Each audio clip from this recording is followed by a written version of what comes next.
ओम श्री गुरुभ्यो नमः। ओम शांति शांति शांति। तो आज हम पढ़ेंगे सॉफ्टवेयर के बारे में। कल का टॉपिक क्लियर है सभी को? Yes sir.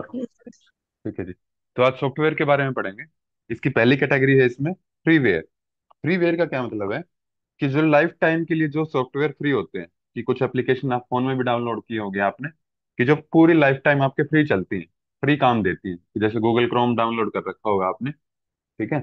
तो वो फ्री चलता है, उसमें कोई चार्ज नहीं करता गूगल उसके यूज के लिए। एडोब रीडर है जो पीडीएफ जिसमें ओपन होती है आपकी, फ्री ऑफ कॉस्ट आप यूज करते हो उसको। ठीक है। और जो इनकी अपडेट्स भी आती हैं, कि जो भी इसका बग फिक्सेस या फिर परफॉर्मेंस इंप्रूवमेंट के लिए जो भी गूगल क्रोम की अपडेट आएंगी वो भी फ्री में डाउनलोड होती हैं, फ्री में इंस्टॉल हो जाती हैं। तो फ्रीवेयर का क्या मतलब है कि जिसमें एक तो यूजेज उसके फ्री हो, कि यूज करने में कोई चार्ज ना देना पड़े, दूसरा अगर उसकी कोई अपडेट आए तो वो भी क्या हो, फ्री हो। तो ये दोनों कंडीशन जिसमें आएंगी उसको बोला है फ्रीवेयर सॉफ्टवेयर। ठीक है। फिर इसके बाद आता है आपका लाइसेंसवेयर। लाइसेंसवेयर मतलब, या फिर इसको दूसरा नाम बोलते हैं closed source software. Use after purchase, के पहले आपको परचेज करना पड़ता है, पहले खरीदना पड़ेगा, उसके बाद इसको यूज कर सकते हैं। अब इसका एग्जांपल है आपका ऑपरेटिंग सिस्टम, कि जो आपके लैपटॉप काम करते हैं वो विंडोज पे काम करते हैं, विंडोज के ऑपरेटिंग सिस्टम पे। और जो एप्पल के होते हैं वो करते हैं मैकोस, यानी कि मैकिंटोश। ये इनका ऑपरेटिंग सिस्टम होता है मैकिंटोश। तो पहले ये परचेज करने पड़ते हैं। ठीक है। लेकिन अभी आपको लग रहा होगा कि हमने तो लैपटॉप लिया था और मेरे दोस्त ने उसमें विंडो डाल दी थी, मैंने तो कोई पैसा पे नहीं किया उसका। तो इसका मतलब है कि आप उस विंडो का पायरेटेड वर्जन यूज कर रहे हैं, ओरिजिनल विंडो नहीं है वो।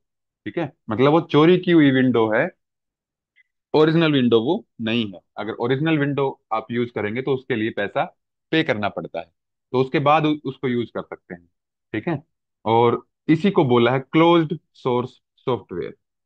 क्लोज्ड सोर्स सॉफ्टवेयर, इसका क्या मीनिंग है क्लोज सोर्स का?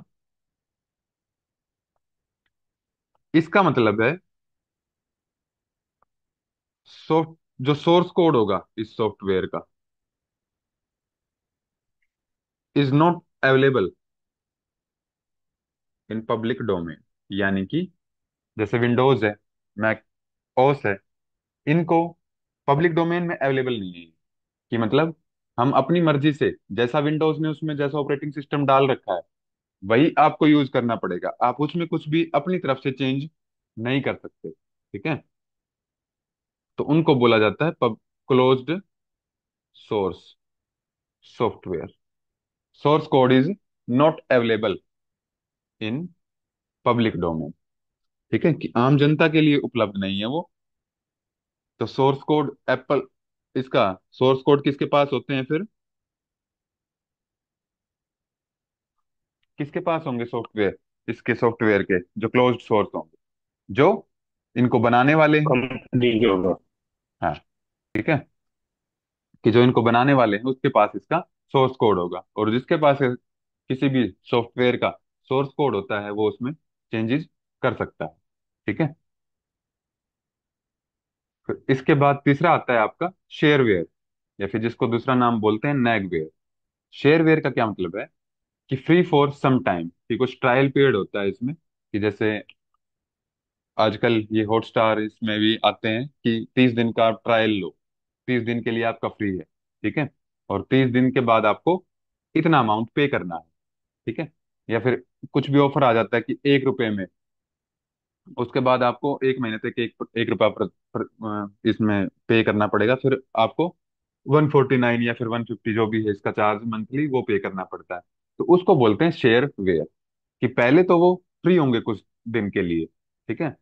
कि ट्रायल पीरियड जिसको बोला जाता है, कि जैसे मान लिया 15 या 30 दिन का, तो उस दिन के लिए वो फ्री होंगे। उस दिन उस टाइम के बाद उनका क्या करना पड़ेगा, पेमेंट करनी पड़ेगी, तब उनको यूज कर पाएंगे, नहीं तो एक्सेस डिनाई हो जाएगा। अब इसमें पहला एग्जांपल है आईडीएम। आईडीएम का एक बहुत वाइड यूज है।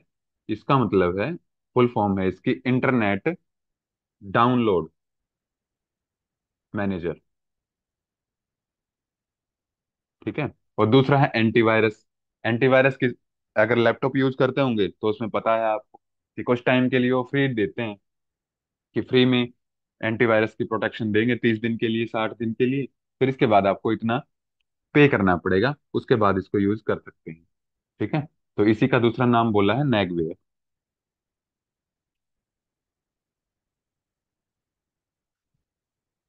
तो अभी आपने तीन चीजें पढ़ी। एक पढ़ा फ्रीवेयर, दूसरा लाइसेंसवेयर, और तीसरा पढ़ा है शेयरवेयर। ठीक है। अब तीनों क्या है, सॉफ्टवेयर के टाइप्स हैं। सॉफ्टवेयर के टाइप्स हैं, तो अगर आपने सॉफ्टवेयर कोई डाउनलोड किया हो लैपटॉप में, तो उसमें लिखा आता है सेटअप डॉट ई एक्स ई। ठीक है, ये इसका डोमेन होता है, इसका डॉट ई एक्स ई। ठीक। तो इन तीनों में ही क्या है, पहले सेटअप डाउनलोड करते हैं आप, तो इस फॉर्मेट में, जैसे पीडीएफ कोई भी खोलोगे तो उसके लास्ट में क्या लगा लगा मिलेगा आपको, डॉट पीडीएफ। और कोई इमेज खोलोगे तो डॉट जेपीईजे या फिर जेपीजे। अलग अलग फॉर्मेट होते हैं, तो ऐसे ही जो सॉफ्टवेयर का फॉर्मेट होता है वो होता है डॉट ई एक्स ई। तो सेटअप डॉट ई एक्स ई इस तरह से आपको मिलेगा।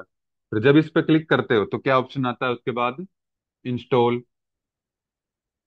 इंस्टॉल के बाद आप यूज कर पाते हो उसको। ठीक है। और इन तीनों में क्या है, चेंजेस अलाउड नहीं है। Changes not allowed to end user. कि जो एंड यूजर है, जैसे हम हैं, उनको चेंजेस करने अलाउड नहीं है,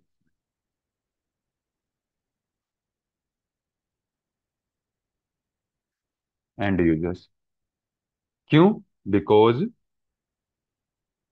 source code is not available in public domain. तो सोर्स कोड किसके पास है, एडमिनिस्ट्रेटर। जो इसका एडमिनिस्ट्रेटर है इस सॉफ्टवेयर का, जो इसका ओनर है, मालिक है, वो इसमें चेंजेस कर सकता है। ठीक है। उसके पास ही सोर्स कोड होता है, is not available in public domain. होगा किसके पास ये, एडमिनिस्ट्रेटर के पास। ठीक है। तो ये हो गया क्लोज सोर्स। इसके बाद आता है आपका open source software. Open source का क्या मतलब है, पहली चीज तो ये फ्री होगा लाइफ टाइम के लिए। और दूसरा, आप इसमें चेंजेस कर सकते हो अपनी मर्जी के according. You are able to make any kind of changes. तो वो क्या होंगे, ओपन सोर्स सॉफ्टवेयर होंगे। यानी कि अगर चेंजेस कर सकते हो तो सोर्स कोड जो है वो क्या है, is available in public domain for analysis और मॉडिफिकेशन। कि आप उसमें एनालाइज भी कर सकते हो कि किसमें क्या कमी है, कहाँ पे। ठीक है। और उसमें मॉडिफाई भी कर सकते हो। ठीक है। और जिन पे कोई भी कॉपीराइट नहीं होता। कॉपीराइट का क्या मतलब है, कि आपने कोई भी चीज अपनी खुद की इन्वेंट की है, खुद की बनाई है, कोई सॉफ्टवेयर है, कोई बुक लिखी है, तो उस पे आपको कॉपीराइट ले सकते हो उस पे, कि ये चीज मेरी है। नहीं तो क्या होगा, कि जैसे मान लिया कोई आपने बुक लिखी, कल को पीएचडी में एडमिशन लोगे तो बुक लिखोगे, बुक राइटिंग मान लो करते हो, तो एज इट इज कोई कॉपी करके बिल्कुल सेम टू सेम अपने नाम से पब्लिश करवा दे। ठीक है। तो उसके उससे बचने के लिए क्या होता है, कॉपीराइट लेना पड़ता है, कि अब वो जो कंटेंट आपने उस बुक में लिखा है, वो एज इट इज कोई कॉपी नहीं कर सकता, और कॉपी करता है तो वो लीगली बाउंड हो जाता है आपके साथ, कि मतलब आप लीगली उस पर कार्रवाई करवा सकते हो, किसने चोरी किया है, चोरी का इल्जाम उस पर लगा सकते हो। ठीक है। तो लेकिन जो ओपन सोर्स सॉफ्टवेयर है, इन पे कोई भी कॉपीराइट नहीं है, कोई भी इसमें कुछ भी चेंजेस कर सकता है और अपनी मर्जी से यूज कर सकता है। तो एक सॉफ्टवेयर है लाइनक्स। लाइनक्स, इसमें क्वेश्चन भी पूछा गया है आपका कि लाइनक्स सॉफ्टवेयर बनाया किसने। तो इसमें नाम याद रख लेंगे, लाइनस टॉरवाल्ड, TORVALD। ठीक है, तो इन्होंने ये बनाया है। अब एंड्रॉयड है। एंड्रॉयड एक ओपन सोर्स सॉफ्टवेयर है, लेकिन जो एप्पल का iOS है वो ओपन सोर्स सॉफ्टवेयर नहीं है। एंड्रॉयड आपने देखा होगा कि कितना डेवलप कर गया है, क्योंकि इसका एक मेन रीजन है कि ओपन सोर्स सोर्स सॉफ्टवेयर है। सब अपने तरीके से इसमें मॉडिफाई करते हैं।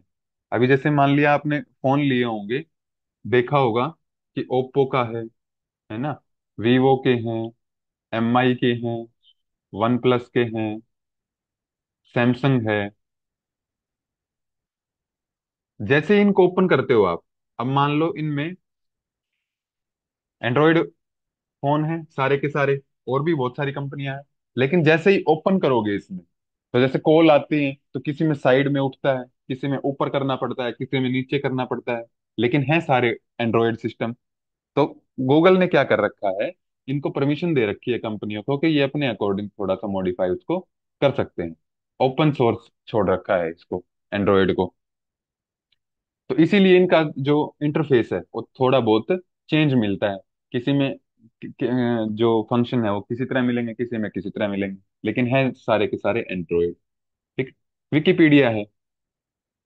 विकिपीडिया में कुछ भी आप टॉपिक सर्च करो उसमें विकिपीडिया पे मिल जाता है, लेकिन वो रिलायबल कंटेंट नहीं होता उस पे, क्योंकि जो एंड यूजर है जैसे हम हैं, ठीक है, उस तो उसके लिए थोड़ा सा जिसको नॉलेज है वो उसमें चेंजेस कर सकता है कंटेंट में, उसमें फेरबदल कर सकता है, तो उसमें गलत कंटेंट या फिर जो उसकी बुद्धि है, जो उसका समझ है, जो उसकी नॉलेज है, उसके अकॉर्डिंग मॉडिफाई कर सकता है उस कंटेंट को वो। ठीक है।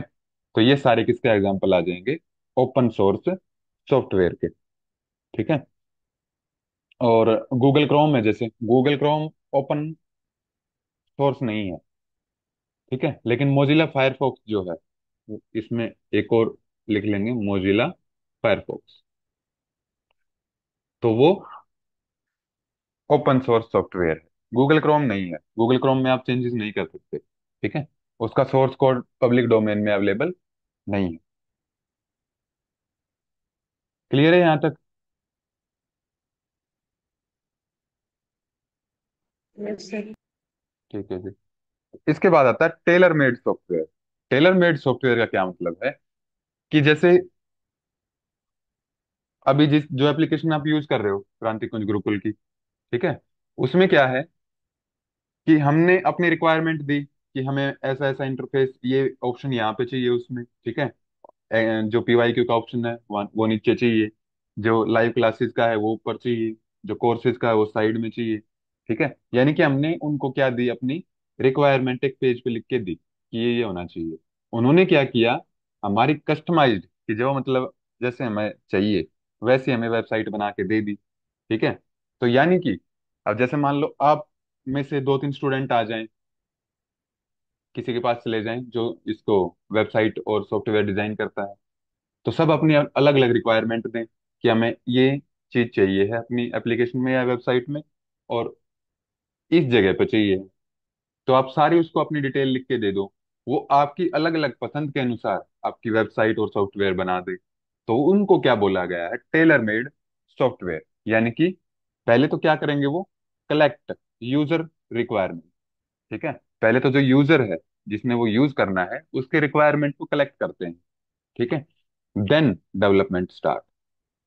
जब उनकी सारी रिक्वायरमेंट नोट कर ली कि इनको क्या क्या कहाँ पे चाहिए है, तब उसका जो निर्माण है, डेवलपमेंट है, वो शुरू होता है। तो उसको बोला है टेलर मेड सॉफ्टवेयर। इसमें जो पहला एग्जांपल है, MIS। MIS का मतलब क्या है, मैनेजमेंट इंफॉर्मेशन सिस्टम, इसकी full form, management information system. फिर एक है ERP। ERP का क्या मतलब है, enterprise resource planning. Enterprise resource planning. इसका मतलब क्या है कि मैनेजमेंट इंफॉर्मेशन सिस्टम की कोई भी कंपनी है मान लिया, ठीक है, कि जैसे कोई भी संस्था है, वो अपनी रिक्वायरमेंट दे कि हमें स्टूडेंट का डाटा इस तरह कलेक्ट करना है, ठीक है, उनका जो भी एग्जाम लेंगे हम ऑनलाइन, उनका डाटा हमें इस तरह चाहिए, ठीक है, तो वो अपनी रिक्वायरमेंट लिख के दे दें। तो ये जो हो जाएगा, इसको बोलते हैं मैनेजमेंट इंफॉर्मेशन सिस्टम। ठीक है, एंटरप्राइज ये किसी कंपनियां अपनी अपनी अलग अलग वेबसाइट बना लेती हैं, ठीक है, कि प्रोडक्ट बेचने के लिए या फिर प्रोडक्ट के डिस्प्ले के लिए, प्रोडक्ट के इंफॉर्मेशन के लिए वो अलग अलग कॉलम उसमें बना लेते हैं।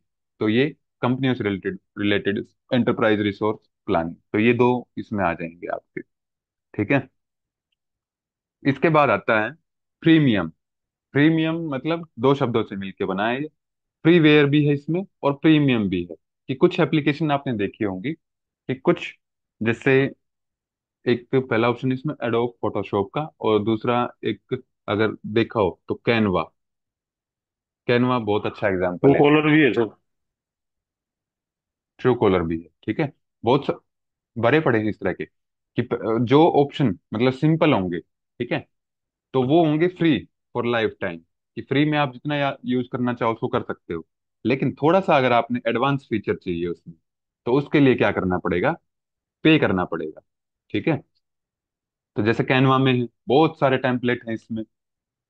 ठीक है, बहुत सारे दिए गए हैं यूट्यूब थंबनेल के लिए, इंस्टाग्राम पोस्ट के लिए, सब कुछ दिया गया है इसमें। लेकिन एक बेसिक लेवल तक वो फ्री रहेंगे, और थोड़ा सा अगर एडवांस क्वालिटी अच्छी चाहिए उसमें, तो क्या करना पड़ेगा उसके लिए, प्रीमियम परचेज करना पड़ेगा उसके लिए। तो वो जो चीजें आ जाती हैं वो आ जाती हैं प्रीमियम में। ठीक है, और एक और है फोटो एडिट ऐप, जो इसमें लिख सकते हो कोरल ड्रॉ, जो बहुत फेमस एप्लीकेशन है। ठीक है, कोरल ड्रॉ, ये भी, इसके कुछ फीचर्स फ्री हैं जिनको आप लाइफ टाइम यूज तक यूज कर सकते हो। लेकिन जैसे ही थोड़ा सा एडवांस फीचर में जाओगे, तो वो प्रीमियम परचेज करना पड़ेगा उसके लिए। ठीक है, तो ये हो गया आपका प्रीमियम। फिर इसके बाद है horizontal market software. Horizontal market software का क्या मतलब है, कि कोई एक ऐसा एप्लीकेशन सॉफ्टवेयर जो काफी सारी इंडस्ट्रीज में, अलग अलग इंडस्ट्रीज में यूज हो सकता है। कि जैसे मान लिया एक इंडस्ट्री है हॉस्पिटल इंडस्ट्री, एक है एजुकेशन, स्कूल कॉलेज, ठीक है, फिर कोई कंपनियां हैं प्रोडक्ट मेकिंग, ठीक है, फिर और आईटी की कंपनियां हैं। तो सब अलग अलग फील्ड की कंपनियां हैं, लेकिन सब अपने एम्प्लॉयज को सैलरी देती हैं, है ना, सब बिल्स भी बनाती हैं जो ये प्रोडक्ट बेचते हैं।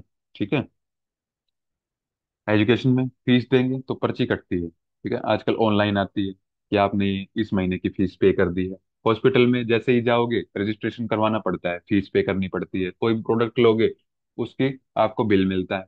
आईटी में आप कोई भी पेमेंट करोगे, कुछ भी परचेज करोगे तो उसका बिल मिलता है। ठीक है, या फिर इनमें जो एम्प्लॉयज काम करते हैं, ये संस्थाएं अपने जो कर्मचारी हैं उनको सैलरी भी देती हैं, उसका भी रिकॉर्ड रखती हैं। तो उसके लिए मान लिया मैंने अब बैठे बैठे, या फिर आप में से बैठे बैठे किसी ने सैलरी की मैनेजमेंट का सॉफ्टवेयर बना दिया एक, कि जिसमें सैलरी का सारा डाटा बिल्कुल आसानी से एक जगह पे सारा आ जाए। कि जैसे मान लिया आपने ये सॉफ्टवेयर बना दिया, इसमें एक ही इंटरफेस में सभी कर्मचारियों की सैलरी आराम से शो हो सकती है।